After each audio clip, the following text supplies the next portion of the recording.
Assalamualaikum warahmatullahi wabarakatuh. Ramadan Karim. Di bulan Ramadan yang penuh keberkahan dan kemuliaan ini, kita akan mengadakan segmentasi khusus Ramadan Series terkait Ramadan di negeri orang. Dan kita akan menjelajahi beberapa negara secara virtual, juga diskusi dengan saudara-saudara kita, kawan-kawan kita yang berada di luar negeri. Kita akan mendapat pengetahuan-pengetahuan baru, baik itu perbedaan, keunikan-keunikan, dan hal-hal baik yang bisa menjadi kaca kehidupan dan bisa kita amalkan di bulan Ramadan yang mulia ini. Dan jangan lupa untuk teman-teman ikuti summary challenge-nya untuk mendapatkan hadiah terbaik. Segala ketentuan bisa dibaca di deskripsi. Selamat menyaksikan, mari kita ambil hal-hal baik di dalamnya. Barakallahu fiik. Wassalamualaikum warahmatullahi wabarakatuh.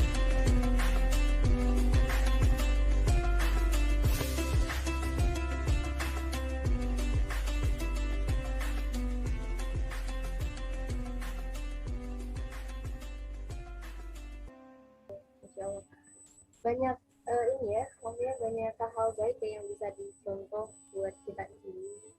Terus tadi ada hal-hal yang unik juga yang baru diketahui di Kota Tarim. Terus Mas Ali sama Pak Fuad, ada nggak hal lain yang didapatkan lagi atau hikmah selama menjadi mahasiswa di sana? Nggak hanya di Ramadan aja. Hikmah yang paling besar mungkin yang saya rasakan di sana itu adalah ketawaduan dari para penduduk Tarim, apalagi para masyayiknya. Sebagaimana seperti yang disampaikan Ustadz Fuad sendiri ya, Syekh Muhammad Ba'udhon itu terkenal dengan tawaduknya. Bahkan ceritanya kan banyak itu. Ceritanya banyak yang ketika dikasih gaji, bisa dibilang seperti itu kalau istilah dalam Indonesia, itu sama beliau hanya diambil secukupnya, setelah itu dikembalikan ke universitas. Cukup ini saja, ini kebanyakan seperti itu.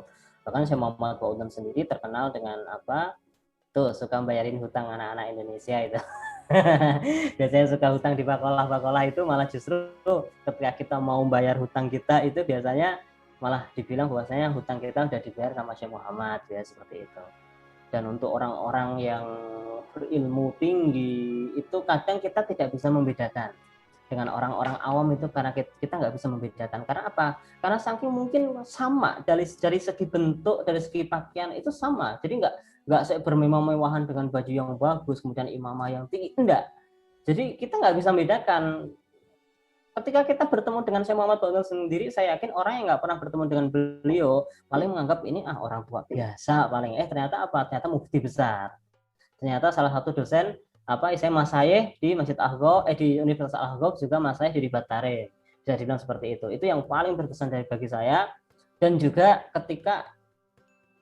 ketika beliau orang-orang situ menyambut tamu, itu bisa dibilang juga luar biasa. Kita kan kayak saya sendiri sering kalau ada acara sering ke rumahnya Habib Abu Bakar bin Idrus bin Smith itu, karena kita memang muridnya, kita sering mengadakan acara di rumah beliau, tapi kita nggak bisa mengakses anak perempuannya, nggak bisa lihat, cuma memang khusus untuk kita sendiri. Kalau untuk laki-laki sendiri itu sambutannya luar biasa sekali. Jadi benar-benar menghormati seorang thalibul ilm. Nah itu yang luar biasa. Mereka itu masyarakat awam, masyarakat itu memang benar-benar menghormati seorang thalibul ilm. Apalagi terkenal di sana sekali kalau misal kita jalan di jalan gitu, ya kita jalan di jalan, itu pasti ada yang ngasih kita tumpangan, baik dengan motor atau dengan mobil gitu. Itu adat orang Tarim yang luar biasa. Itu yang kita jarang temukan lah di sini, kita jarang temukan. Tapi ya jangan mengharap dibonceng laki-laki perempuan, enggak, laki-laki cuma laki-laki gitu. Itu pasti kalau kita jalan, kita misal kayak Mas Fuad dari Sahal ke Tarim itu jalan, itu pasti nanti akan ada yang orang yang walaupun kita nggak kenal gitu, kita nggak kenal siapa dia, tapi mesti kita dihormati di situ sebagai seorang thalibul ilm. Di samping masayihnya itu benar-benar tawaduknya, dari segi keilmuannya luar biasa, dan dari masyarakat itu sambutannya kepada kita sebagai thalibul ilm itu juga sangat luar biasa sekali. Jadi nggak di mahasiswa orang Indonesia, nggak seperti itu. Itu yang berkesan dari saya. Mungkin Mas Fuad punya kesan yang lain mungkin. Ya, kalau saya pribadi hikmah atau nilai-nilai yang bisa diambil ketika saya di Tarim adalah satu kesederhanaan para ulama itu ya. kesederhanaan para ulama. Suat putus suat. Sambil nunggu Pak Fuad deh. Yang ini, yang nebeng. Ketika lagi jalan, tiba-tiba diajak gitu untuk ikut bareng ke kendaraannya. Itu tanpa ada rasa takut. Kalau di Indonesia mungkin takut ketika diajak orang lain, ngapain kamu ngajak? Kita mungkin awal-awalnya mungkin takut, cuma karena kita tahu itu sudah menjadi kebiasaan, ya kita enjoy aja gitu. Mau kemana? Ke Tarim misal. Oh ya udah ikut ya. Tuh, biasanya seperti itu sih. Ya, mungkin Mas Fuad bisa menambahkan, mungkin sudah nyambung lagi deh. Ya, ini internetnya putus-putus terus nih sinyalnya nih kayak. Tadi ya, jadi satu kesederhanaan yang bisa diambil dari ulama mereka, dari para ulama yang ada di Tarim, baik kesederhanaan hidup ataupun laku ilmu dan mereka miliki. Jadi artinya antara ilmu dan amal itu mereka sejalan.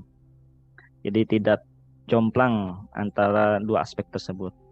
Sehingga saya sendiri sangat kagum dengan banyak ulama di sana, masyayikh di sana, habaib di sana, dan semuanya itu sama. Terus lagi Mas. Oke. Sambil nunggu lagi yang 5 penasaran. Terus yang tadi kata Pak Fuad, kata Mas Ali gitu ya, yang nggak ada kriminalitas di Kota Tarim, itu nggak ada kejahatan di Kota Tarim sama sekali. Kalau kejahatan ada sih, ada enggak? Kalau dibilang nggak ada sama sekali, enggak saya yakin enggak. Kasus pencurian ada, cuma kan karena di sana mungkin menggunakan hukum yang tegas ya, bisa dibilang seperti itu ya, mungkin orang akan berpikir kedua kalinya untuk mau melakukannya. Cuma kalau bisa dibilang kriminalitas tidak ada sama sekali, saya yakin enggak juga ada. Cuma ya tadi kita sifatnya di sana itu mungkin nggak sebanyak dengan di Indonesia, bisa dibilang seperti itu sih. Iya betul, ada tapi minim. Ya. Lebih banyak kebaikan yang kita lihat daripada tindakan kejahatan atau kriminalitas yang ada gitu. Jadi kalau minim artinya setiap hari kita jarang sekali mendengar informasi negatif, berita-berita buruk terkait. Tapi kalaupun ada ya setahun bisa dihitung begitu. Kalau yang tadi Pak Fuad, infonya tentang kesederhanaannya dari para ulama. Ya betul, kesederhanaan, kemudian mereka tidak berhenti dalam mencari ilmu, artinya meskipun sudah alim mereka tetap ngaji, tetap belajar. Contoh saja siapa yang tidak mengenal keilmuan Habib Umar, tapi beliau tetap saja masih hadir pengajian yang notabene halakohnya nggak begitu besar dengan halakohnya beliau, tapi beliau hadir. Kemudian di antara bentuk yang saya kagumi di sana adalah ketika seorang ulama datang ke majelis ilmu terlambat, itu dia duduk di belakang bersama para santri, bersama para pelajar yang ikut ngaji juga. Jadi tidak langsung ke depan, ikut duduk di depan, kecuali kalau emang dipaksa dipersilahkan oleh yang ngaji suruh ke depan, itu berbeda lagi judulnya. Tapi kalau seandainya dia datang terlambat, ya emang dia duduk di belakang bersama para santri yang ikut ngaji juga. Jadi meskipun dia tokoh begitu. Nah ini yang pengalaman hidup yang seharusnya bisa banyak diambil oleh kita semua dan dipraktekkan di Indonesia begitu. Ini banyak banget nih yang Alina terima, alhamdulillah. Mudah-mudahan Alina juga bisa berkaca gitu, kita contoh kebaikan-kebaikannya. Terus ini ada yang bertanya di IG kan, kalau tadi kan ada yang nanya juga suasananya gitu ya. Terus ada juga yang bertanya tuh terkait gimana cara masuk mau jadi mahasiswa Tarim. Mungkin bisa berbagi sedikit. Kalau untuk bisa menjadi bagian daripada pelajar di Tarim itu kan banyak jalurnya. Jadi ada banyak lembaga yang bisa banyak lembaga yang bisa ditempuh untuk belajar di sana, untuk studi atau akses yang bisa di Darul Mustafa miliknya Habib Umar, bisa di Batarim Habib Salim, kemudian bisa di Universitas provinsi Hadramaut, seperti di ribat-ribat pesantren-pesantren yang ada yang tersebar di banyak Universitas wilayah. juga banyak sekarang. Ataupun sekarang sudah Universitas ada Wasatiyah, Universitas Abu Bakar Al-Wasatiyah Al-Adani, Imam Syafi'i yang ada di Universitas Universitas Syafi'iyah, banyak Syekh ya. Muhammad. Al-Adani di Kota Mokala ya. Enggak, Wasatiyah di itu di Husaisa. Oh dia di apa saya Muhammad ini Husaisa, apa Ahmad namanya? Muhajir. Ahmad Muhajir. Ya itu saya Aldi. Ya betul. Itu Kalau juga banyak Asapiyah yang di lembaga-lembaga. Mekah. Nah, kalau untuk menjadi bagian daripada mahasiswa Universitas Al-Ahqaf, satu-satunya lembaga resmi yang bisa memberangkatkan ke sana adalah Maktab Al-Ahqaf Indonesia yang ada di Kota Cirebon, dipimpin langsung oleh Al-Fadil Al-Habib Hasan Al-Jufri itu. Jadi tiap tahun ada informasi-informasi terkait pemberangkatan. Informasi pemberangkatan ataupun tes untuk masuk ke Universitas Al-Ahqaf. Nah, ini secara pribadi untuk Al-Ahqaf kita mengetahui, tapi untuk masuk ke Darul Mustafa kan kemudian Ribat Tarim karena bukan alumni, mungkin Ustadz Alba ada informasi lebih luas lagi terkait itu. Biasanya maktab gitu. Biasanya nanti di sharing di maktab-maktab atau istilahnya koordinator untuk pemberangkatan ke Ribat Tarim, Darul Mustafa, itu biasanya di pesantren-pesantren habaib itu banyak, kayak di Darulullah Wadakwah di Pasuruan, ya di Bangil Pasuruan, atau mungkin di Solo itu ada. Silakan kalau ingin akses ke sana ya datangi ke sana, tanya kapan pemberangkatan ke Darul Mustafa atau kapan pemberangkatan ke Ribat Tarim gitu. Cuma kalau kayak untuk akses ke Madrasah Idrus yang untuk Qiraah Sab'ah itu malah justru adik kelas kita yang punya maktabnya di Gresik. Kalau untuk Ahqaf sendiri di Habib Hasan sendiri itu bisa memilih 4 kalau nggak salah. Satu Universitas Al-Ahqaf, kemudian Ribat Alawiyah Habib Abdul Baharun sendiri punya ribat, sama tadi Jamiah Wasatiyah atau Jamiah Syafi'iyah itu di handle di sana. Atau mungkin nanti seandainya mungkin bahasa Arabnya tidak sesuai ketika ikut ujian nggak lulus, nanti bisa ikut kelas tamhidi selama setahun. Biasanya juga disediakan, atau tamhidi di Indonesia juga ada kalau nggak salah itu untuk persiapan masuk ke Universitas Al-Ahqaf. Karena dari semuanya mungkin ya kita bisa, bukan sombong ya, kita harus binimas saja ya, mungkin bisa dibilang untuk ke Ahqaf sendiri yang paling bukan paling susah ya, belajarnya yang susah nanti di sana. Ketika di sana itu sistemnya, karena kita itu kalau satu mata kuliah tidak lulus dalam satu semester, kita harus mengulang 1 tahun. Jadi nggak langsung lanjut, itu enggak. Itu yang berat di Ahqaf itu seperti itu. Maka rata-rata di Ahqaf ini ya walaupun mungkin maksimal itu minimal itu 5 tahun, bisa saja di sana 6 tahun atau 7 tahun karena tidak lulus dalam satu saja, enggak 2, enggak 3, enggak. Maka malah bahaya ketika nggak lulus banyak, itu malah bisa-bisa langsung di DO. Nah itu seperti itu. Itu yang mungkin bisa dibilang lebih menantang sih kalau dari kita ya. Maka akan aneh ketika kita ngobrol sama orang-orang Arab, ditanya kamu belajar di mana? Di Ahqaf. Kok berani masuk Ahqaf katanya? Karena orang Arab sendiri di sana itu jarang yang masuk Ahqaf, itu jarang sekali. Ya, jarang sekali yang berani masuk di Universitas Al-Ahqaf, itu sangat jarang sekali. Itu kelebihan dari Universitas Al-Ahqaf sendiri. Tapi memang benar-benar diakuin untuk Universitas Al-Ahqaf ini bisa dibilang di sana itu nggak bisa main-main gitu loh. Kita belajar harus sungguh-sungguh. Kalau nggak sungguh-sungguh ya akan berhenti di tengah jalan, dan banyak itu.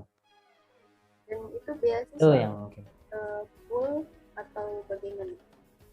Kita bisa dibilang bukan beasiswa ya, kita bisa dibilang setengah beasiswa, karena di sana kita kuliah nggak bayar, tempat tinggal nggak bayar. Kalau dulu waktu kita makan juga nggak bayar, ya makan kita juga nggak bayar. Cuma sekarang kalau nggak salah sudah bayar kalau nggak salah itu. Ya jadi tapi untuk belajarnya, untuk di tempat tinggalnya kita disediakan. Ya jadi harus di dalam. Tapi untuk pemberangkatan kita sendiri. Ya pemberangkatan kita sendiri. Kalau nggak salah kemarin yang santri saya kan ada yang baru berangkat tahun ini, itu mungkin habis sekitar 50. Cuma kan itu investasi untuk belajar selama 5 tahun. Jika kita pulang pun kita nggak usah khawatir dengan tiket, karena tiket kita sudah ada. Jadi ketika kita bayar segitu, kita sudah disediakan tiket berangkat, tiket pulang. Jadi untuk beasiswa full kayaknya nggak menyediakan. Profesor Agung tidak menyediakan. Itu perbedaannya seperti itu. Oke. Jadi kita menyediakan transportasi, Bu, barangkali itu ya. Ya, transportasi apa istilahnya, terus persamaan ijazah, visa selama setahun kan gitu. Itu biasanya rata-rata pengurusannya, jadi pembayaran segitu untuk mengurus tadi itu. Dan juga infak ke jamiah kan juga seperti itu. Jadi jamiah itu hanya menyediakan tadi, kita kuliah nggak bayar, kita tempat tinggal tidak bayar, disediakan. Beda mungkin dengan di Timur Tengah yang lain, ada yang mengasih full beasiswa ditambah uang saku gitu, ada yang hanya bebas kuliah saja tapi tempat tinggal nyali sendiri, itu kan ada seperti itu, beda-beda. Tapi di kita nggak ada beasiswa full, nggak ada. Terus ini selama Mas Ali di sana sama Pak Fuad, pulang pergi nggak pernah pulang dulu ke Indonesia, atau full dari awal nggak pulang-pulang sampai baru setelah lulus baru pulang, gimana tuh? Kalau untuk yang biasanya bisa pulang pergi, ya itu tadi biasanya ketika liburan Soevia, yaitu ketika liburan musim panas yang selama 2 bulan lebih, itu biasanya kalau itu khusus untuk mahasiswa-mahasiswa yang kaya. Kalau saya sama Mas Fuad yang bukan dari orang-orang kaya, ya selama 5 tahun itu ya kita nggak pernah pulang, Mas Fuad ya. Kita ditarim. Paling untuk mengisi jenuh kita mungkin ziarah ke Dauat atau kita ikut daurah-daurah seperti itu. Cuma untuk yang mungkin mahasiswa yang ada uang, semisal memang disediakan oleh orang tuanya, bisa ya setahun sekali pulang itu bisa. Tapi kalau kita rata-rata mayoritas enggak. Pulang dulu ya. Atau mungkin mayoritas malah milihnya itu lebih baik umroh semisal. Kan umroh kan murah kan di sana kan, enggak, paling kalau nggak salah kemarin terakhir itu $600 atau berapa. Di kita malah cuma $200, tapi hotel makan nyari sendiri, hanya menyediakan pemberangkatan saja. Atau tapi untuk haji sama untuk haji mungkin nominalnya sama dengan di Indonesia, tapi nggak ada waiting list, kita langsung berangkat, kita daftar tahun itu langsung berangkat tahun itu. Itu sebelum waktu zaman saya. Kalau sekarang saya nggak ngerti. Setelah zaman saya itu ya karena Yaman Saudi lagi perang mungkin ya, itu jarang yang berangkat. Jadi dulu mahasiswa itu kalau daftar haji tahun itu ya langsung berangkat gitu. Nggak ada embel-embel pakai seleksi atau apa, nggak ada. Nggak perlu nunggu 10 tahun. Nggak ada. Langsung berangkat. Iya. Kemana nih Pak Fuad? Ya, dia mau putus-putus. Iya, itu sih sebenarnya Masya Allah, alhamdulillah. Oh ini jaringannya jelek.